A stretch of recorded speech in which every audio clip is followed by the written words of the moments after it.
Hello there, welcome back to Tabarestan and Shahanshah, I believe it's called. Last time we went after Qara Quonlyu. We hurt them pretty decently. We took a bunch of provinces. Persia is most likely going to be forced into a vassalage as soon as the truce runs out, which is in 4 years' time. And I'm a little bit unsure what we'll do with Georgia during this wait. What I think we will do, however, is fabricate some more claims on, well, some scare here, and we'll most likely end up taking provinces from them, depending of course on what happens with the war itself. Persia has announced me as a rival, which is not really an issue for me.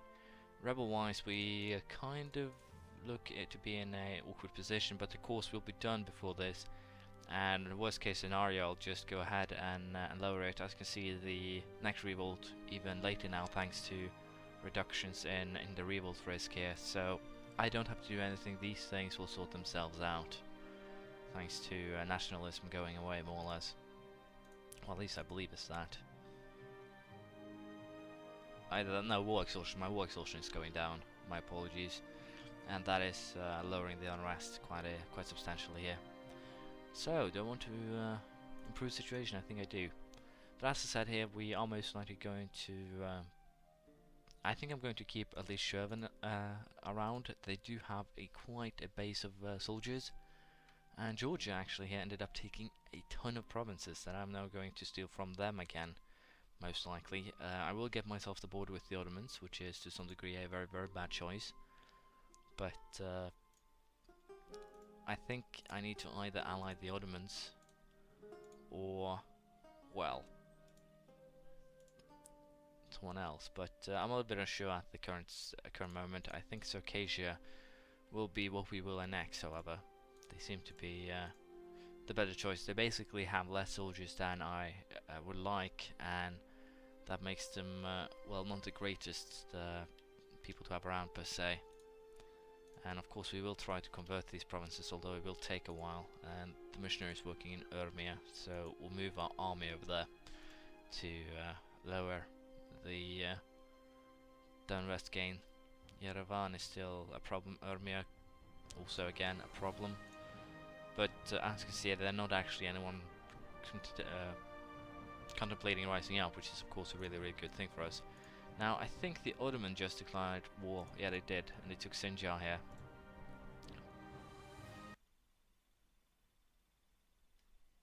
Well, as I was saying, Qara Quonlyu is now nothing for us to worry about. The Ottomans did take three of their provinces, which is really beneficial for us.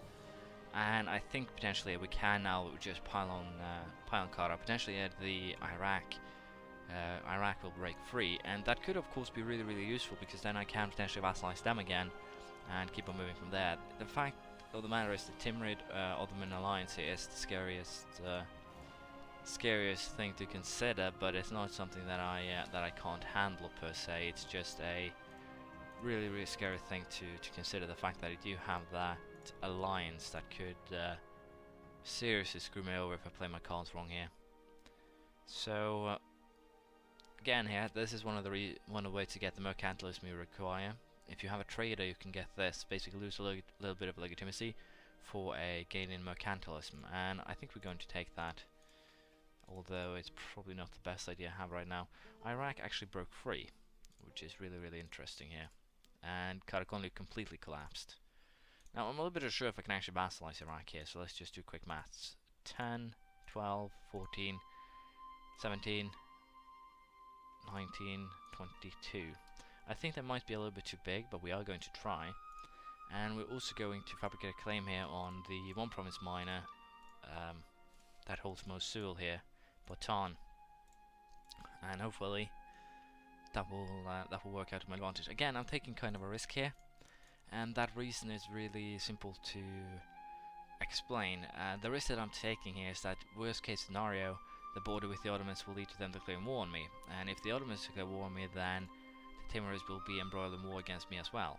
So that is kind of why I want to try and improve the relation that I have with the Ottomans, and get them up into a position where we, well, can potentially ally them. If I can ally them, I would be in a much better position, and also that is one of the reasons why I'm considering trying to change into Sunni. But for the time being, I'll just be fulfilling claims, and I'll get back to you once we actually have a war on our hands, more or less. We'll see how this all works out. We have our Conquest Casus Bella against, well, these guys, Bhutan. And I'm going to take a chance on just to claim war. It's a simple single province, which means that the aggressive expansion will be a little bit high, but it shouldn't be anything that we can't handle, and that is the important part here.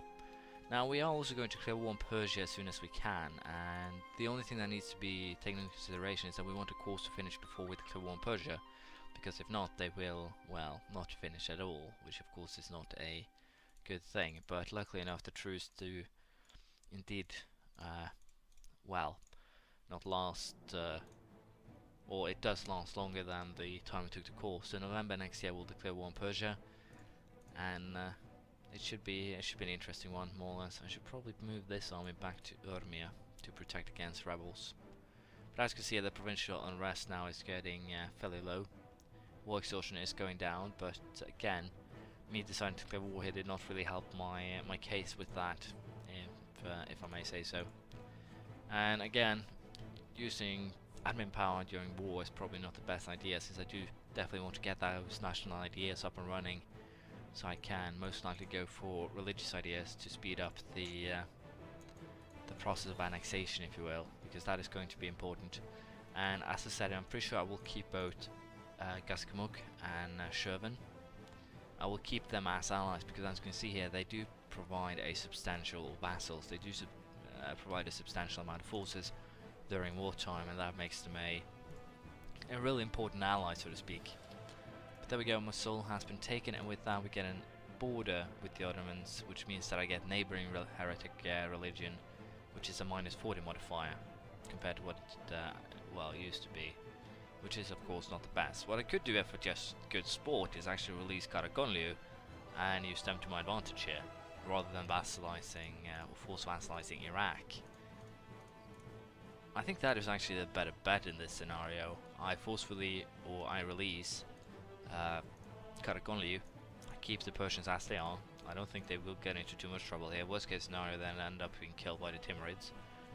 But basically the goal, or the plan forward then, will be I release Qara Quonlyu, I declare war on Georgia, take everything that Qara Quonlyu owns back. Qara Quonlyu will then act as a buffer between me and the Ottomans, hopefully, and I can conquer in peace. It's one of my better ideas, if I may say so. So, unfortunately here I already started the coring process. I have no idea if I get all my admin points back. Probably not, but releasing Qara Quonlyu here is definitely the way to go, I think.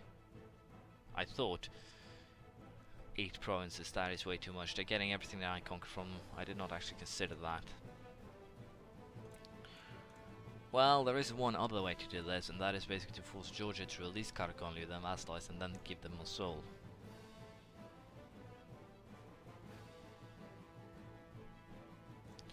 No, we'll stick to the original plan here. We'll call Mosul and we'll go after Persia as soon as the truce runs out.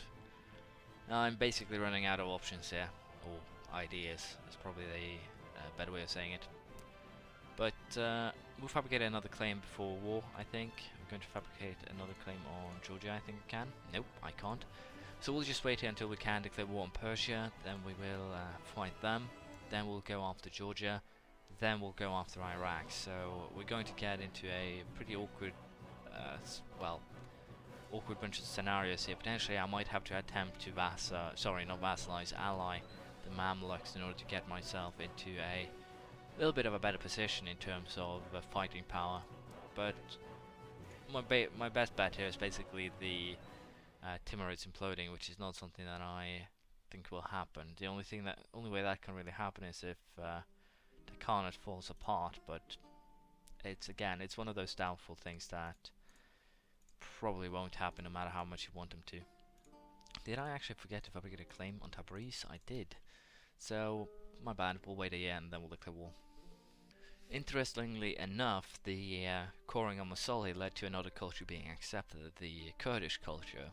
And that is of course really beneficial because it gives me more money, it gives me more stability, etc. So it's really helpful no matter how we look at it. And now we are ready for another, well, conquest war, this time against Persia, and we've been warned by Timurids. They might actually intervene here.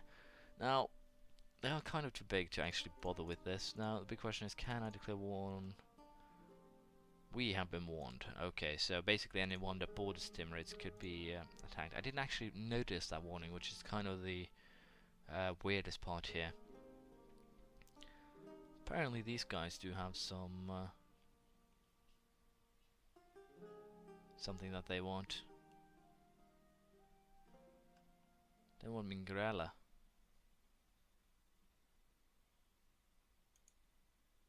Huh. I think we'll go with my war goals. I'm a little bit unsure how this works. Worst case scenario, I end up in a situation where I get more aggressive expansion, but it shouldn't matter, it's an Ortodox nation, so we'll go with take Mingrela. But before we do, I am going to hire some more forces to dual infantry to add to my rank, and once we have those, we're going to declare war. There we go, the troops have been created, and we can also take arquebus, which gives some interestingly strong modifiers. Military tactics by 0.25, combat is increased by 2, infantry shock by 0.3, and I get the new type of cavalry, which is really useful, although it lowers my morale.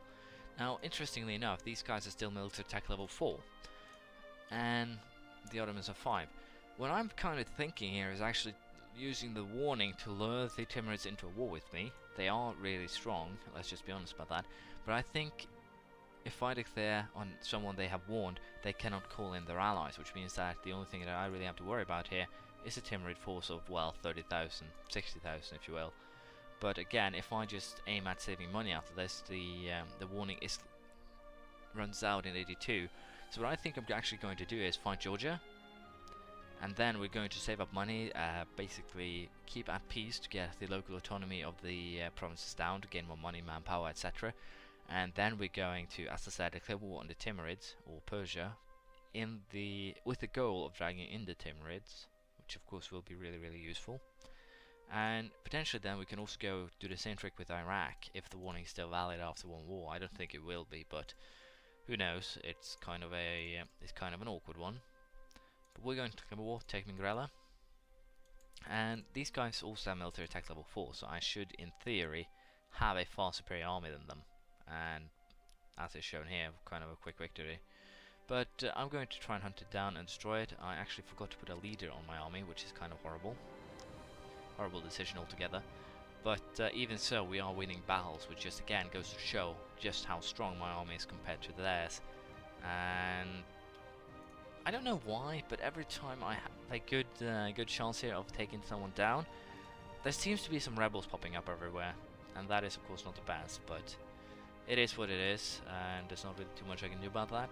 I am, however, going to get a general into this army, which I already had, but for some reason he wasn't actually in charge of my army, which is not only surprising, but kind of weird. But as I said, we're just going to keep on bouncing with the Georgian army, bouncing back and forth, and we'll see how it all pans out. I should be able to destroy the army there. So sieges are left, and once they're done, I'll get back to you. Oh, sorry, I just remembered that due to an update, the recording was clipped in half in the beginning, so I thought I'd only record for 10 minutes, but basically I'm probably already over my limit. So we're going to end it here, and we're going to continue next time, but Georgia has been more or less beaten. All that remains is to allow my subjects to siege rather rapidly, and then we're going to take at least Kakheti, Samshke, Van, Cizre, and potentially we're going to go after something else as well, but I don't think we're going to take anything more than these 4, because we don't really want to bring the modifier for religious unity even further down. It's already kind of low, and if we add another 4 provinces to that, it's going to get awkward no matter how we look at it. So I'm still a little bit unsure what I want to do, but at the current moment I think that going for a potential release of Qara Quonlyu from these 4 could be a way to go, and then trying to ally set Qara Quonlyu to well, get in lines up and running, and potentially take these 2 provinces as well. It could definitely be what we end up doing here, but we'll consider that next time. Thank you for watching. Please leave a comment, praise, criticism, anything you feel like, and I'll see you around next time. Bye.